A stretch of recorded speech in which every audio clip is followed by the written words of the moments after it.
Okay, let's talk about education. Grade 12 is the minimum requirement, and I often get asked, is Police Foundations mandatory? Although it's a great program, it is not. We are looking for some type of post-secondary education that shows us that you have the desire and the ability to learn. It shows us you'll be successful at the Provincial Police Academy and the OPC. That's right. Those are two post-secondary institutions where your requirement is 75% to pass. We want to make sure that as we invest in you, we know you can pass those courses.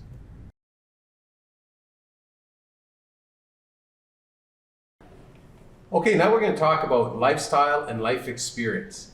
Pete, what do you think are some of the things that someone should think about they're applying to the OPP when we're thinking about their lifestyle? I would think that somebody's lifestyle should reflect the values of the OPP: honesty, integrity, courage. Who you are off duty is who you are on duty. You're a reflection of the OPP and yourself. I think it's very important to follow those values. What about who you hang out with and if you go out drinking and stuff like that? Well, who you choose to spend your time with and who you associate with is definitely something to consider. Definitely an issue that you would want to take into account when you judge who your company is. Absolutely. Now, one of the things that often comes up too is money. Is money something that the OPP is interested in? We're interested in your financial maturity, that you live within your means, that you take care of your finances. We just want you to have a grasp on your financial situation. Well, that makes complete sense. And one of the things also thinking about life experience, that just goes with years. And obviously you're older, so you might have more life experience than me. Well, just to clear up one point, I'm not older, but I do have a lot of life experience, and I have learned a lot since I came on this job. I feel that I am responsible. I feel that I am mature with my lifestyle, and I would encourage recruits to be the same. Absolutely. Lifestyle and life experience. Experience comes with years. So the younger you are, we get it. You not have as much life experience, but no matter what that is, we will talk about it.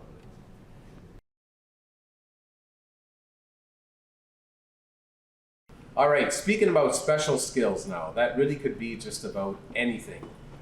Pete, what are some of the special skills you've come across during your interviews? Some of the special skills I've come across include auto mechanics, electricians, computer repair people. One of the most interesting ones was a licensed scuba diver. Very good.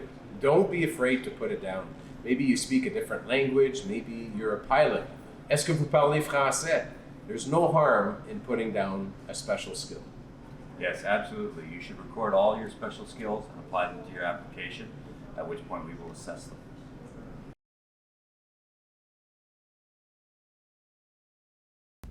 All right, speaking of leadership, it comes in many different ways.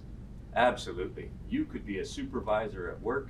You could be a coach on your sports team. You can be the person who makes sure everybody gets home after a night of activities. One of the things with leadership is, as a police officer, when you show up at a situation, you will have to take a leadership role. You don't have a choice. Absolutely, you're correct. And a lot of times we don't know when we are going to need to be leaders. It is thrown at us. It comes out of nowhere. And people look to us for help and guidance. You have to be able to take charge and direct people and operate in a safe manner. You have to be the one they turn to for help. So no matter what your leadership experience is, we will discuss that.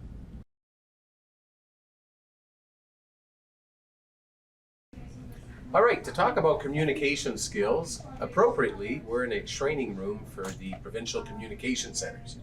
Communication is 95% of policing, knowing how to get your message across, how to relay information. I absolutely agree. I would say that many of the people we talk to are strangers we're having our first encounter with. Sometimes those situations are stressful for them. It is very important that we are clear and concise with them, that they believe we are paying attention to them, and that they know we are engaged with them. Absolutely. I often say police officers sometimes have to be very assertive, yet other times we have to soften right up when we're talking to a child. And sometimes we're under a lot of stress and we have to be able to communicate. Yes, sometimes we need the help. Sometimes we need to speak to our communications officers that are there to help us.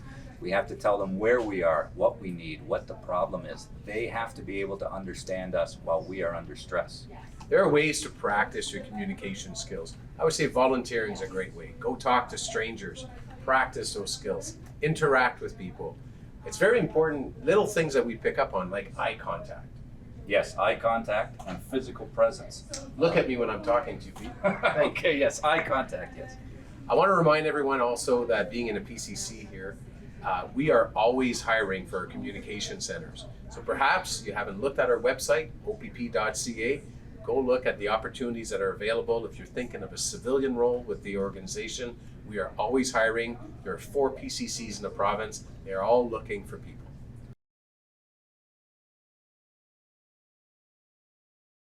Let's talk about motivation. Why do you want to do this? Why do you want to be a police officer? Is it the uniform? Is it the desire to make your community better? Are you seeking adventure? We want to know what motivates you, what is giving you the energy to get up and go to do this, what is fueling the efforts that you're putting towards this career.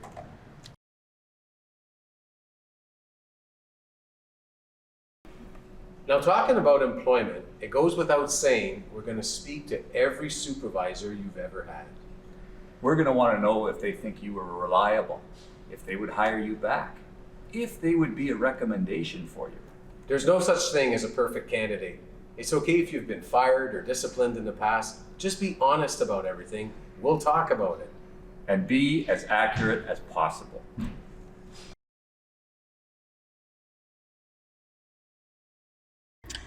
All right, let's talk about driving. Why is driving important? First thing that comes to mind, this car says OPP and police all over it. It does go fast.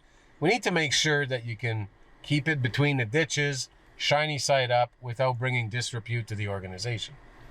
You also have to consider that we drive in conditions when nobody else wants to drive because we still have to respond to calls. Yes, I remember when I worked in Northern Ontario, terrible storms, and we had to go to calls. So we want to make sure that when everyone else is staying home and told not to drive, that we will get to the call we need to get to. Another reason we look at your driving history is your past history indicates to us how you will operate an OPP vehicle and how you will represent us and behave while behind the wheel of that car. Now, what do you think about driving courses? Is that something good? Driving courses, there is no bad driving course out there. Every driving course is good. But if you don't have other driving courses, we take your driving history into account. So when it comes to driving, remember that this cruiser becomes your office. You spend a lot of time in it. We need to know that you can get quickly and safely to whatever call you're getting.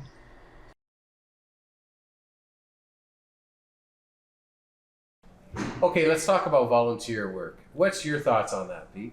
Well, I believe volunteering is essential. I volunteer at my own church. I've been doing it for years now. I used to volunteer with a youth group through church also. What we're looking for here is that you're giving of your time selflessly to help other people, to make the community better. I think what you have to remember is being a police officer, you're a representative of the community. It's not all about you. It's about giving back to the community, giving back to people who need your help. As public servants, we want to see that that's part of your mindset. Volunteering within your community is just as good as volunteering with a big organization.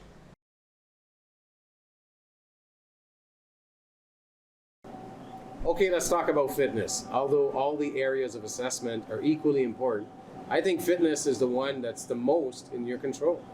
I actually think fitness is all in your control. You decide what all of it is. That's actually right, Pete. And we measure the effort and your dedication to that by reading your fitness logs. We created this document to help you to keep track of your progress. You can identify areas where maybe you're struggling, and we can see how you're working on that. How important is it to fill those out? Well, it's important to fill them out, but they also show us your dedication and your time commitment. What are you doing to improve yourself? If you're going to fill them out completely. There's a section for each day of the week, whether you worked out, what you did for stress management, how much rest you got. So we encourage you to test yourself regularly, see how you do on the pin test and on the shuttle run. Now, Pete, level 7 is non-negotiable. For the shuttle run, you're correct. But if I get a 6.5 and an 85 on the pin, I'm okay, right? No, that's a good point, but no, it doesn't wash out. The minimum is 7 on the shuttle run. 75% on the pin test. Well, you shouldn't aim for those. That's the bare minimum. You should give yourself some wiggle space. Think of the wiggle space as insurance. Insurance is good. You want to do better than the bare minimum so that when you come perform for real, you can have a bit of a bad day and still pass. Now, as police officers, we wear 35 pounds of gear roughly. We have to be agile sometimes when we're responding to calls. Not the easiest thing. So why is that important? I think physical fitness leads to a good lifestyle and good mental health. In this job, you have to be both physically fit and mentally healthy to do your job appropriately. We're often called on to do physical tasks and react to certain situations, and you have to be in shape to do it. Another issue to consider is we spend a lot of time sitting down at work in the cruiser. So in your off hours, maybe you should hit the gym. Fair to say that being a police officer will not make you fit. You're sitting in an office or in a car, like you said, so it has to be part of your personal life. We encourage you to dedicate yourself to fitness. It is a component that we will look at, and it's a component that can cut you out of the process because there's a minimum requirement. Don't let the fitness requirement scare you, because you are in absolute control of what you score. This is not something to weed you out unless you choose not to do it. Actually, and you're one to speak about that, Pete. I can't imagine how much work it was to be able to get back to full active duty with a prosthetic leg. But I often talk about you in my presentations, and I say, if Constable Tucker in a hospital bed with one leg can manage to work and commit himself to come back to full duty, and there's no reason why an applicant can't push themselves, take the time required to reach that goal. I think I'd like to thank you for that, but I'm going to tell you a secret. There is no secret to getting myself back on the road, getting back into fitness. I decided I wanted to do it. I decided I want to pass the same fitness test as a senior officer that new recruits do, and I decided to do it. So, while I am nobody special, if I was able to do it, hopefully that gives you the incentive to reach the same goal. I hope it inspires you to even know that story, and when you're struggling or you're having a tough day, I want you to think of Constable Pete Tucker lying in a hospital bed, came back to full duty. So commit yourself and own it. You can do this. We want to thank you for watching this video. We hope that you find it helpful. We want you to succeed. We can't give you all the answers, but we've provided you the tools to be competitive. And when you're ready, your uniform is here waiting for you.